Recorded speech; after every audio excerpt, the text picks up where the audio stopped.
오늘 우리가 나눌 말씀은 빌립보서 3장 12절부터 16절까지의 말씀입니다. 빌립보서 3장 12절부터 16절까지의 말씀을 우리 같이 한 목소리로 읽도록 하겠습니다.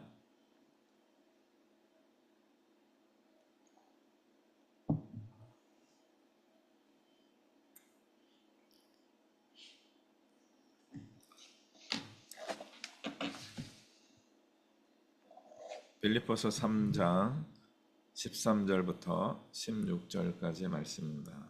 같이 읽습니다. 12절부터 16절까지 같이 읽습니다. 시작.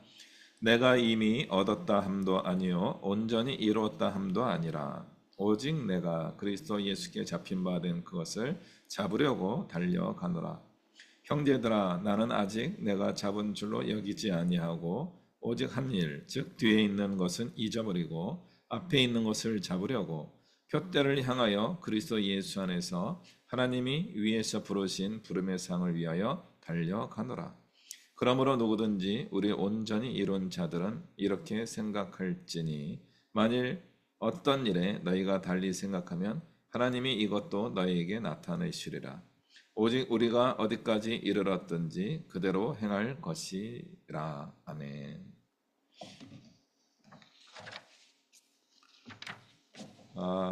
네, 반갑습니다.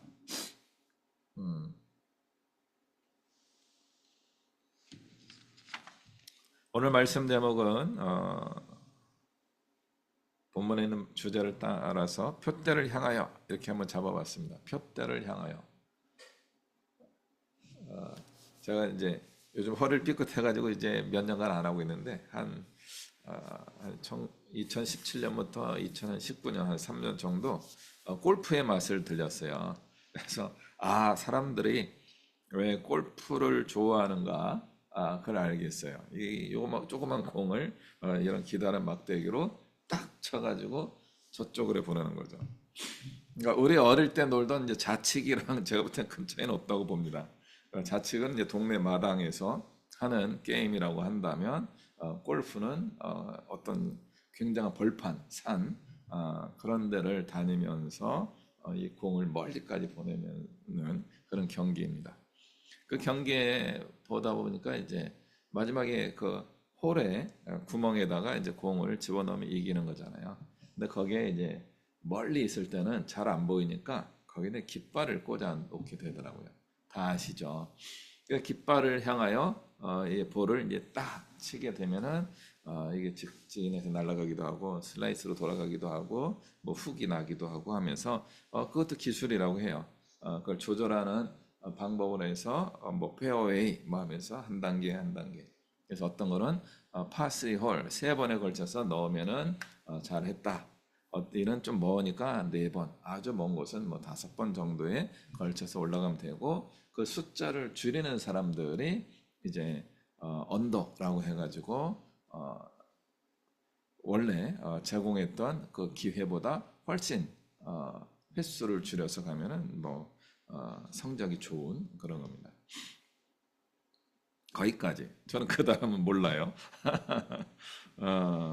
해보니까 굉장히 어렵더라고요. 준비가 안 되는데 친구들이 가정에서 열심히 따라갔는데 첫 번째는 실력이 없는데 하는 게 굉장히 힘들었습니다. 실력 좋은 친구들과 함께 어울려서 그걸 하는 게 어려웠고요. 두 번째는 잘은 모르지만 친구들은 법카를 쓰는 것 같아요. 자기 회사 비즈니스에 관련된 뭐를 여기에 이제 비용 처리할 수 있는 그런 게 있는 건데 저는 순수하게 제 돈을 써야 되기 때문에 많이 부담이 이제 되었습니다.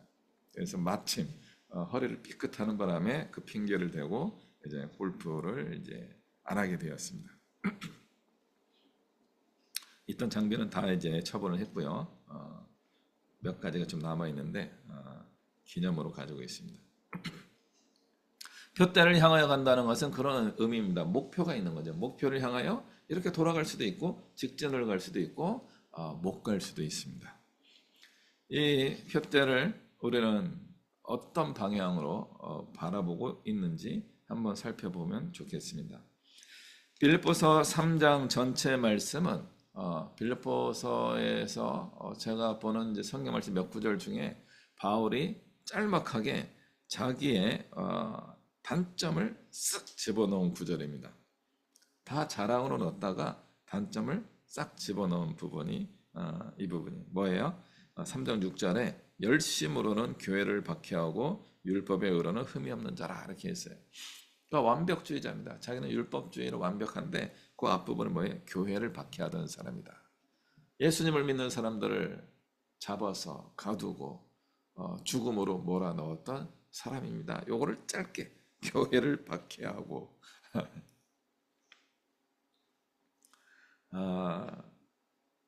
그래서 제가 이제 애니어그램을 공부하잖아요. 이제 애니어그램적으로 우리 바울을 바라보면 1번 아니면 8번으로 보여져요. 1번은 잘못하는 것을 지적하면서 화를 내는 것이라고 한다면 8번은 자기의 약점을 가리면서 굉장히 리더십을 발휘하는 그런 스타일입니다. 그래서 우리 아직 덜 성숙한 8번이 아닐까 그런 생각을 해보고 있습니다. 그래서 자기의 약점을 절대로 드러내지 않으려고 하고 있어요. 그래서 이분은 스데반을 죽음으로 몰아넣은 것이 분명하다고 사도행전에 누가가 바울과 동행했던 누가가 그렇게 분명하게 기록했음에도 불구하고 웬만해서는 자기가 스데반에게 미안하다는 말을 안 하고 있어요. 저는 성경을 읽으면서 굉장히 특이한 부분이다라고 생각합니다. 왜 그랬을까? 이분만의 삶의 라이프 스토리가 있기 때문에 그렇습니다.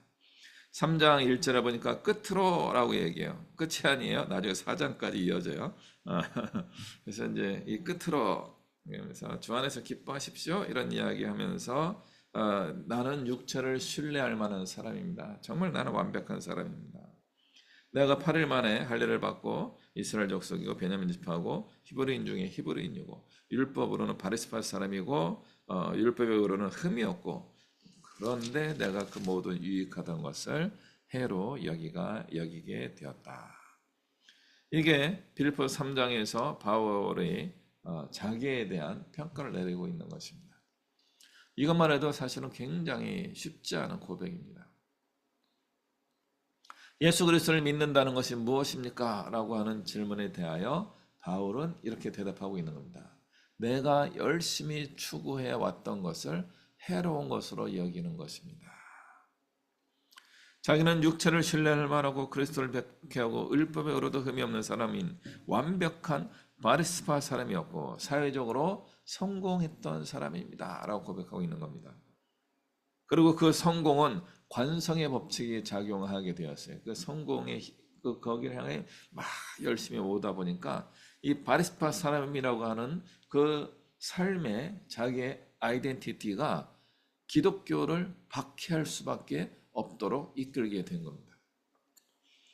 여러분이 어떤 성공을 향하여 나아가려고 할 때 그 성공이 여러분을 비기독교적으로 이끌어갈 가능성이 있다 이런 말씀입니다.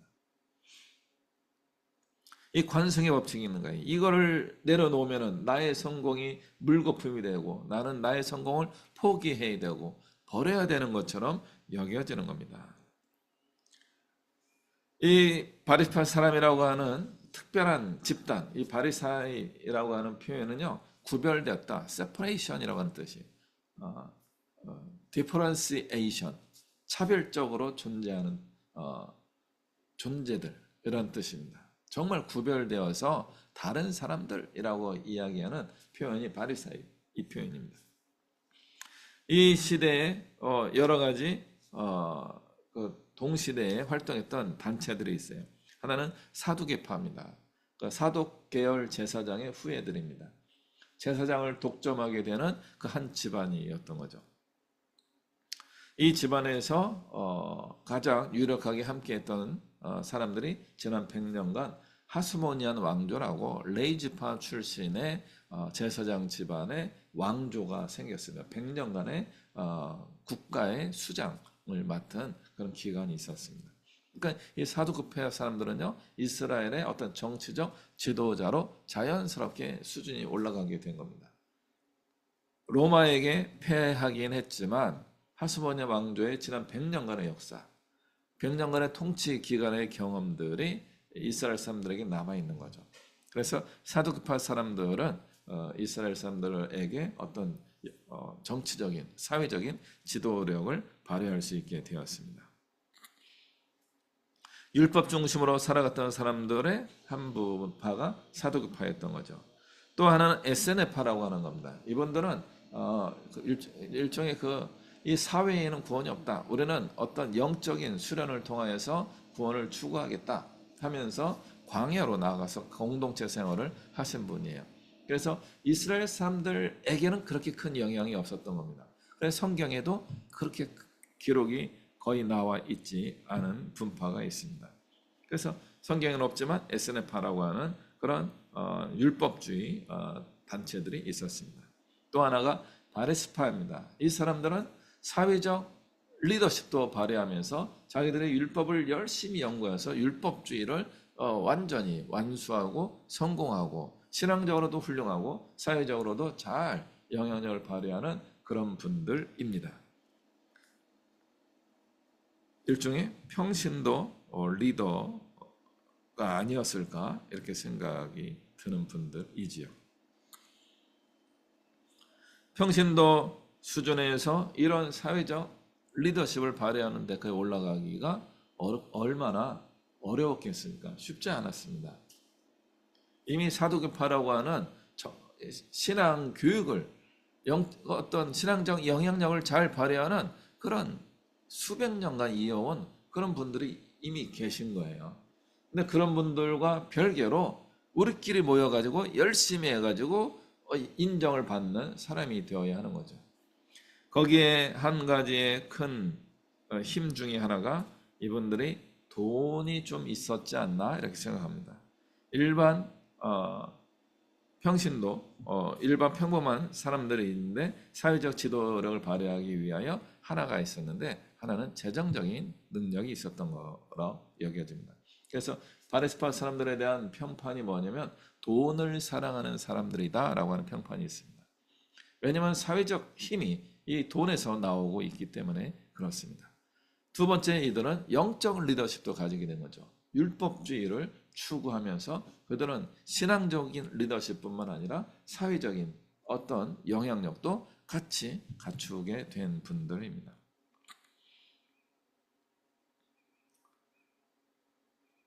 그래서 이들은 자연스럽게 이스라엘의 지도자의 수준에 올라가게 되었고 많은 사람들에게 존경받는 그런 위치에까지 올라갔습니다. 그렇지만 그 안에서는 어떤 일이 일어나겠어요? 바리새파 사람들끼리는 경쟁이 있었던 거죠. 우열을 가려야 되는 거죠. 거기에서도 조금 더 훌륭한 사람이다 라고 인정을 받아야 했을 것입니다. 그래서 바울은 이 경쟁 구조에서 나름대로 열심히 노력해가지고 성공한 사람입니다. 율법적으로 완성되었기 때문에 잘 못하는 동년배들을 향하여 지적하고 가르쳐주는 일도 하는 거죠. 비슷한 나이 또래 또는 동생뻘 되는 사람이 막 가르치고 하면 어떤 마음이 들어요?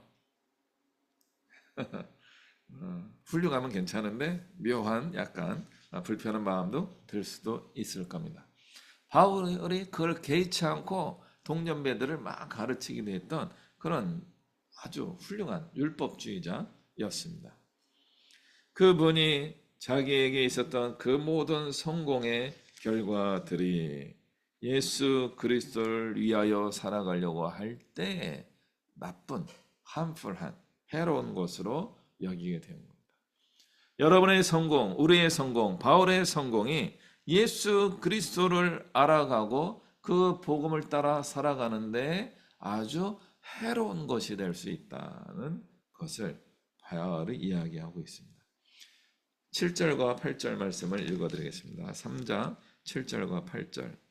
그러나 무엇이든지 내게 유익하던 것을 내가 그리스도를 위하여 다 해로 여길 뿐더러 또한 모든 것을 해로 여김은 내 주 그리스도 예수를 아는 지식이 가장 고상하기 때문이라. 내가 그를 위하여 모든 것을 잃어버리고 배설물로 여김은 그리스도를 얻고 예수 그리스도를 얻기 위하여 그것을 자기는 포기하였다라고 고백하고 있습니다.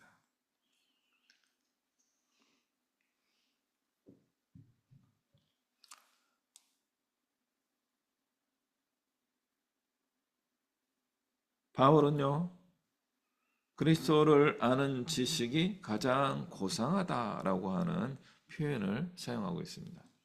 그리스도를 아는 지식이 뭐예요?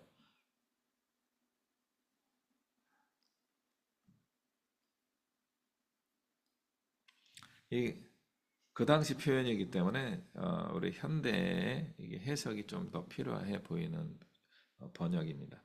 예수 그리스도를 아는 지식. 그러니까 율법이라고 하는 지식보다 훨씬 고상한 지식이 있다는 거죠. 그게 뭐냐? 뭐냐?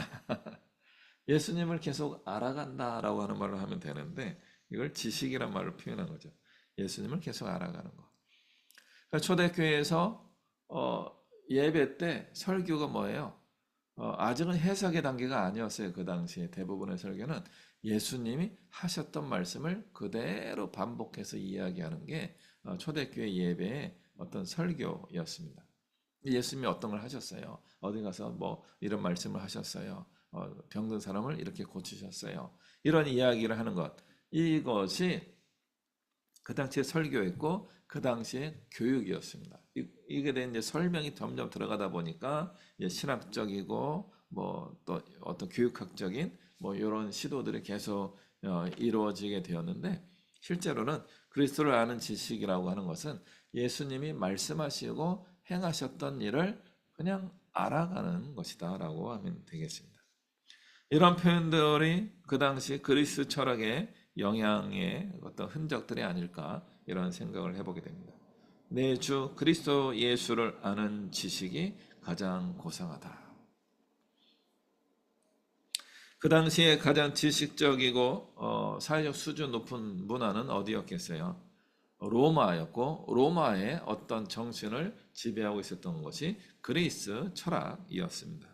그래서 로마가 정치적으로 그 지중해 주변국 주변을 다 정복한 큰 국가를 이루었음에도 불구하고 사회 문화 많은 영역에 있어서 그리스 문화가 작동하고 있었습니다. 그래서 이것은 사회적 성공을 하기 위해서는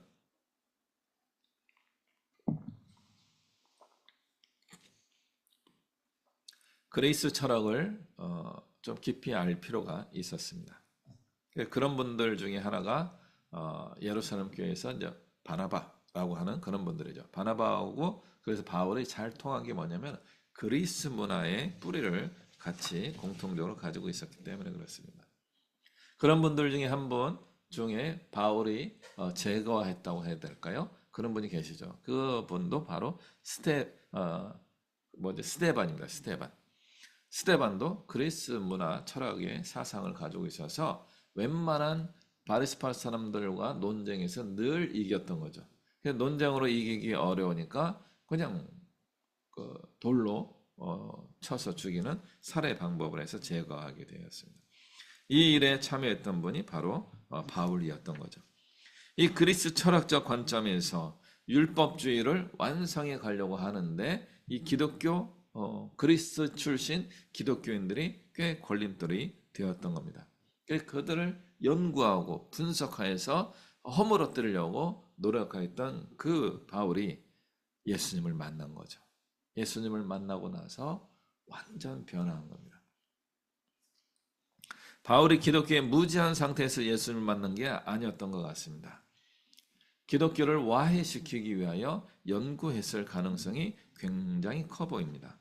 그렇게 연구하면서 이제 이놈들을 분석이 다 끝났어. 이제는 때려잡기만 하면 돼.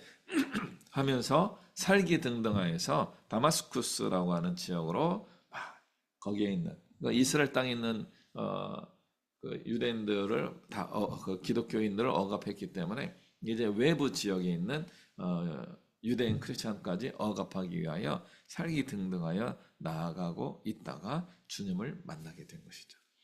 주님을 만나서 3일 동안 눈이 안 보이면서 혼자 깊은 생각을 하면 어떤 결과가 이루어지겠어요? 사람마다 다르긴 하겠지만 예수님을 만났고 예수님에 대한 연구를 좀 했고 연구했던 그 내용을 3일 동안 복잡한 마음으로 정리하다 보니까 깨달아진 거예요. 깨달아진 겁니다. 그래서 다마스커스에서 눈을 고친 이후에 바로 복음을 전하는 사명을 감당할 수도 있었습니다. 제가 제일 싫어하는 모습이 그 부분이에요. 야, 나는 평생을 예수 그리스도에 대해 말씀을 연구하고 왔는데 이 전도도 못하고 있는데 이 사람은 3일 동안 눈 감고 있다가 벌떡 일어나서 예수님을 전파하고 많은 사람을 주님께로 인도하더라. 여러 가지 면으로 참 불편함을 주는 분이 우리 바울 선생님이십니다. 과거에 이루었던 모든 것들을 배설물처럼 여기는 신앙의 수준으로 올라갑니다. 내가 사회적 성공을 위하여 신앙적으로 그걸 다 의미를 부여하고 왔지만 그것 때문에 가장 하나님을 반대하는 사람이 되었구나. 나의 모든 성공을 배설물처럼 여기고 쓰레기와 같이 여기고 악하다고 나를 망가뜨리는 것이다 여기면서 포기해야 되겠다. 이런 결심을 하신 이후에 바울은 그 이후에도 계속 하나님의 다듬으시는 경험을 하게 됩니다.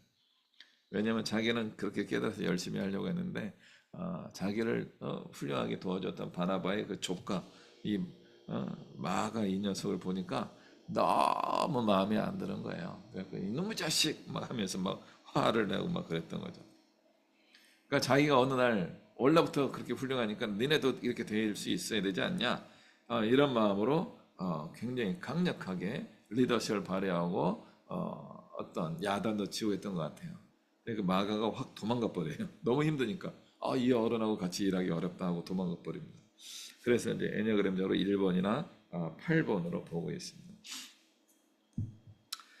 오늘 3장 17절에 바울이 이렇게 이야기합니다. 형제들아 너희는 함께 나를 본받으라. 그리고 너희가 우리를 본받은 것처럼 그와 같이 행하는 자들을 눈여겨보라. 본받는 신앙을 권하고 있습니다. 옛날에는 강요했죠. 이대로 살아라. 너 잘못했다 고쳐. 이런 식으로 이야기했던 바울이었는데 우리가 여기까지 오는 과정을 이해하고 본받아 보시기 바랍니다. 이것도 괜히 명령형으로 이야기하고 있지만 본받는 주체로서 빌립보 교회 성도들에게 주도성을 넘겨주는 겁니다. 쉽지 않은 거예요. 너는 이렇게 살아라 저렇게 살아라 이렇게 이야기하셨을 바울이었는데 우리가 살아가는 모습을 보고 한번 본받으시오 라고 권하는 수준으로 굉장히 낮추게 이야기합니다. 그러니까 빌립보서가 겸손의 기쁨의 서신이기 때문에 그렇습니다.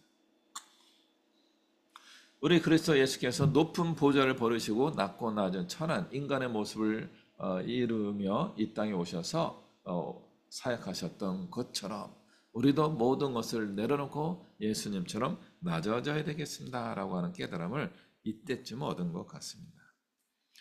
그 나에게 유익하던 것들이 해로운 것이다 라고 인정하게 된 겁니다. 이 단계를 경험하신다면 여러분은 하나님의 고상한 지식을 만날 수 있는 때가 분명합니다. 아직도 내가 가지고 있는 꿈과 소망과 목표가 더 소중하게 여겨지고 있다면 그래서 하나님께 기도하는 것이 나의 꿈을 이루어 주십시오라고 하는 하나님을 이용하는 차원에서 기도하는 것이라면 아직은 낮은 수준일 수 있습니다. 나쁜 게 아니에요. 그거 괜히 필요한 거예요. 여러분이 이루어지지 않으면 앞으로 어떻게 이 땅에 살아가겠습니까? 그러나 어느 날 그 모든 것을 내려놓을 수 있는 믿음과 용기가 필요해야 합니다. 최근에 제가 명함을 저장해 놓는 리멤버라고 하는 앱을 사용하고 있는데 쓸데없지만 벌써 명함이 한 500개가 넘어가고 있더라고요. 그래서 제가 개인적으로 이게 리멤버라고 하는 앱을 만든 회사는 어떻게 돈을 버나 수익 구조가 뭐나 했는데 최근에 들어서 광고를 하기 시작하더라고요. 그래서 광고로 돈이 되려나 그래서 아무튼 보고 있어요. 저도 이용하고 있고요. 아무튼 명함 정리하는 데 굉장히 도움이 되고 있습니다. 최근에 그 리멤버 발음도 잘 안 나오네요. Remember라고 하는 이 앱 안에 커뮤니티가 만들어지기 시작하면서 자기들의 이야기 자유 게시판처럼 그런 글이 올라오기 시작해요. 그래서 이제는 또 그런 게 읽는 게 별로잖아요. 그래서 좀 안 보고 있었는데 계속 그 안내 문자가 뜨는 거죠. 새로운 글이 올라올 때마다 제목이 이렇게 올라오고 해요. 별 얘기가 다 올라와요. 그래서 사람들이 정말 이야기를 나눌 곳이 없나 보다. 이런 공개된 게시판에다가 자기 글을 막 올리다니. 뭐 최근에 재밌게 읽은 글 중에 하나가 뭐냐면 당근에서 이제 중고 거래하다가 같은 회사 직원이랑 그 거래를 해가지고 일이 되었다. 뭐 그런 내용들이 올라오기도 했어요. 그래서 어떤 사람들은 이거 조작한 글이다. 막 그렇게 우기는 분도 계시는데 상대방에서 제가 그 당사자입니다. 이렇게 나오고 막 그래서 재미도 있죠. 어제 이제 올라온 글 중에 하나가 뭐냐면 어떤 이제 신혼부부예요. 남편 젊은 신랑이 이제 올린 글이죠. 나랑 결혼한 아내가 침대 위에 항상 올려놓은 담요가 하나 있는데 저희 아내하고 저는 그걸 서로 걸레라고 부른답니다. 그래서 아내가 이 담요가 없으면 잠도 못 자고요. 좀 버리고 좀 깨끗하고 더 새 거 좋은 걸 사주고 싶은데 절대로 안 된다고 합니다. 하는 그런 글이 올라왔어요. 그 사진도 찍어서 올렸어요. 사람들이 댓글 다는 게 그 정도면 깨끗한데요. 몇 년 더 써도 되겠어요? 뭐 그런 글도 오고요.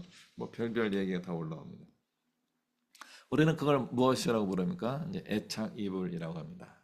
그래서 어떤 분들은 담요 같은 거, 어릴 때 덮었던 담요를 정말 그 촉감과 거기서 나오는 냄새와 이런 거.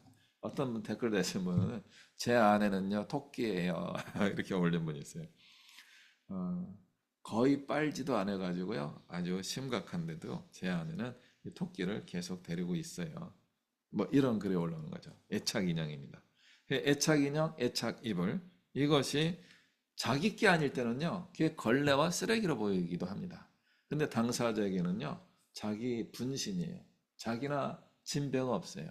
걔가 없으면 잠도 안 와요. 굉장히 소중한 것입니다. 그러므로 우리는 남이 소중하게 여기는 것을 야, 쓰레기다, 더럽다라고 이야기하는 것을 조심해야 합니다. 누가 그걸 해야 돼요? 본인이 이야기해야 됩니다.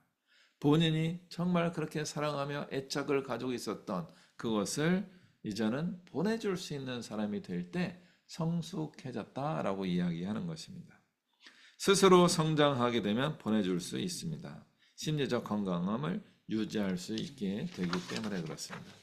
우리 신앙적으로도 그런 성장의 수준이 이루어질 필요가 있습니다. 예수님을 믿게 되는 첫 번째 이유들이 여러 가지가 있어요. 성경에 나오는 내용들은 뭐예요? 아플 때, 병 들었을 때 예수님을 찾아왔습니다. 병을 고치면요. 예수님을 잃어버려요. 현대에도 그런 일들이 굉장히 많이 있습니다. 두 번째는 어떤 분들이에요? 성공을 더 완벽하게 이루고자 하는 분들입니다. 내가 어떻게 하면 성공할 수 있을 것인가? 그런 내용 중에 하나가 뭐 이런 거예요. 아버지가 유산을 물려줬는데 형이 안 나눠줘요. 저 형에게 얘기 좀 해가지고 유산을 좀 나눌 수 있게 해주십시오. 예수의 말씀이 내가 언제부터 유산 나눠주는 재판관이 되느냐? 너희들끼리 알아서 해라. 나는 그것을 위해 온 사람이 아니다 라고 말씀하시는 겁니다. 그러면은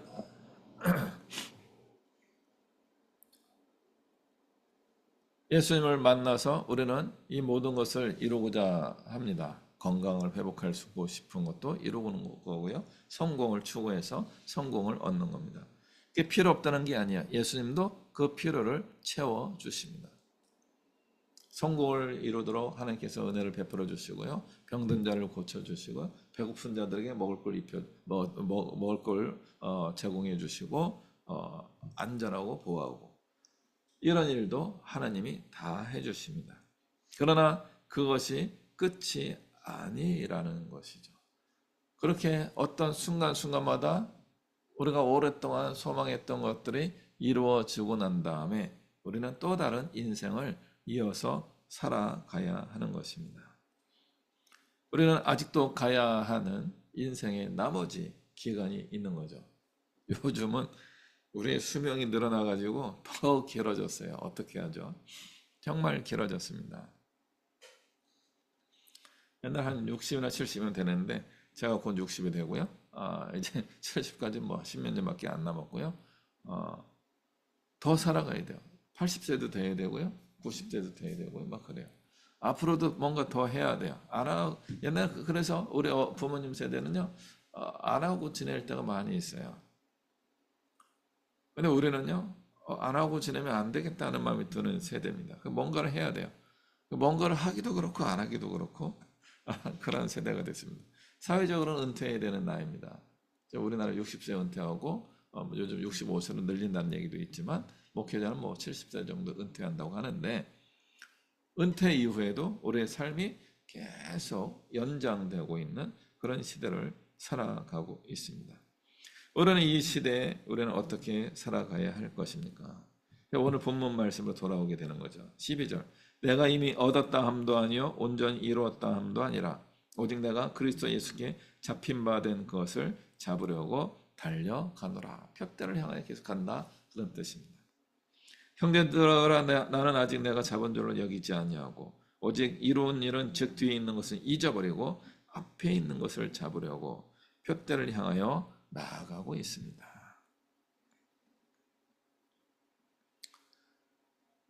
계속 keep going 해야 되는 겁니다. 계속 가야 되는 거죠.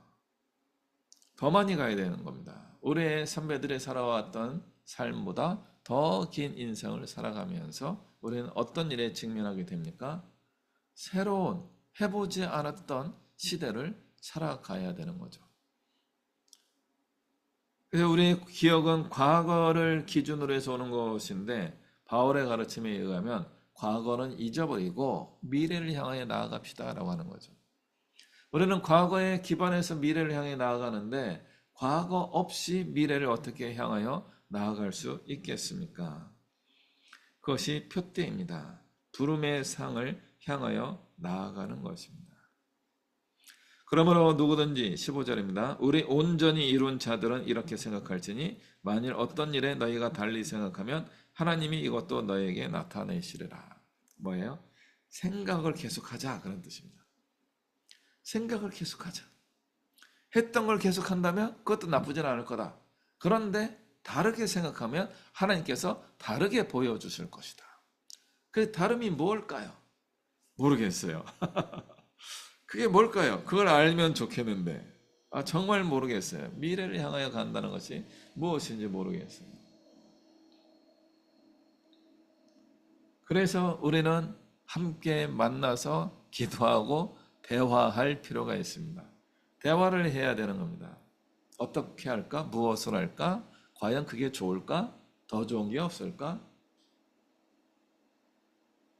이런 이야기들을 나눌 수 있으면 좋을 것 같습니다. 생각을 해야 돼요. 우리가 어디까지 이르렀던지 그대로 행할 것이라. keep going이에요. 그대로 뭘 그대로 행하자는 거야. 그래서 예수를 아는 지식의 고상함을 계속 추구해야 되는 거예요. 그 고상한 지식을 추구해야 돼요. 예수 그리스도를 조금 더 알아가는 거죠. 예수님은 어떤 분이셨는가? 예수님은 어떻게 할 것인가?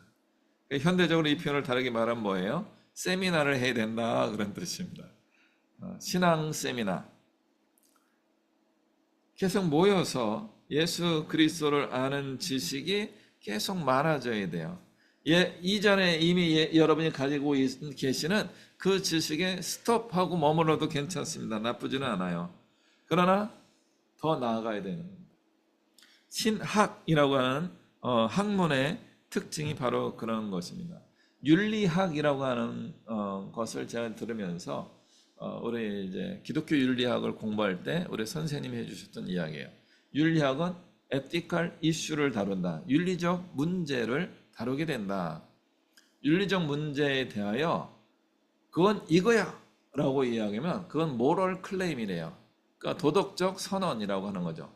모럴 클레임은 어떤 것이에요? 이미 우리가 가지고 있는 도덕적 기준에 의해서 좋다 혹은 나쁘다라고 규정하는 것이 모럴 클레임입니다.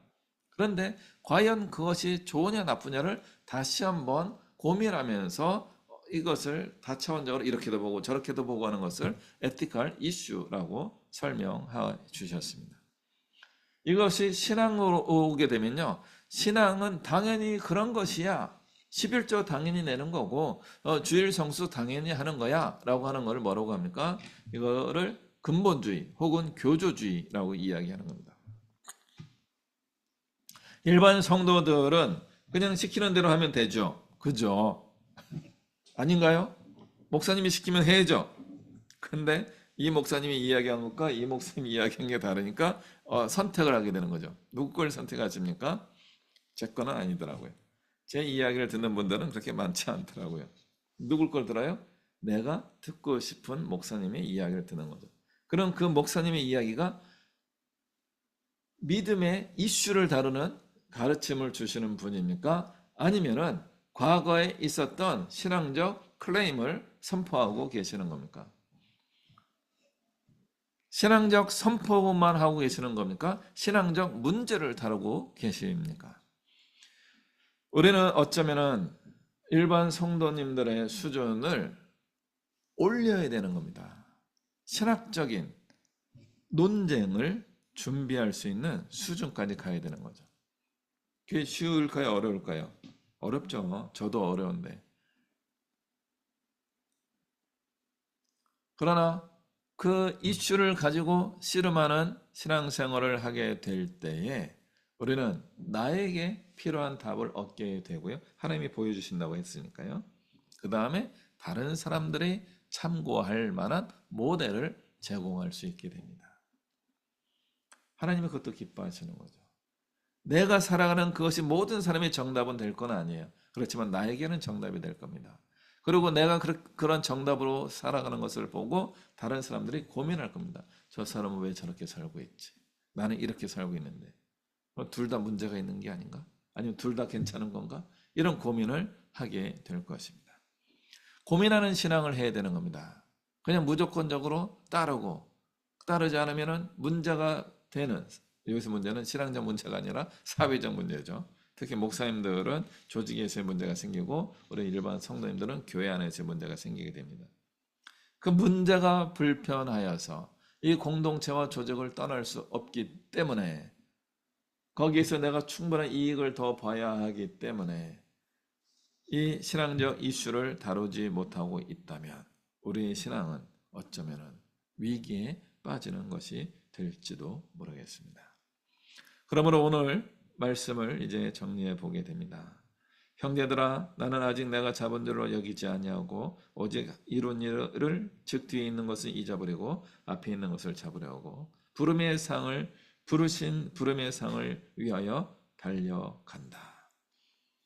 그래서 온전히 이룬 자들은 나처럼 생각하면 좋겠지만 다르게 생각한다고 할지라도 하나님이 나타내 주실 것이다. 우리의 신앙이 이 단계에서 이제 새로운 수준으로 나아갔으면 좋겠습니다. 2026년도 하나님께서 적어도 저에게는 새로운 수준의 인도하심을 보여주고 계십니다. 지금까지 견디며 오게 하신 하나님이 내년에 새로운 길을 보여주시는 것을 지금 경험하고 있습니다. 여러분도 같이 그 새로운 부르심의 상을 향하여 나아갔으면 좋겠습니다. 그래서 하나님이 기대하시는 그 부르심의 상을 온전히 이루고 영원한 소망을 온전히 이루는 맛보는 그런 우리 모든 믿음의 식구들 되시기를 주님의 이름으로 축복합니다.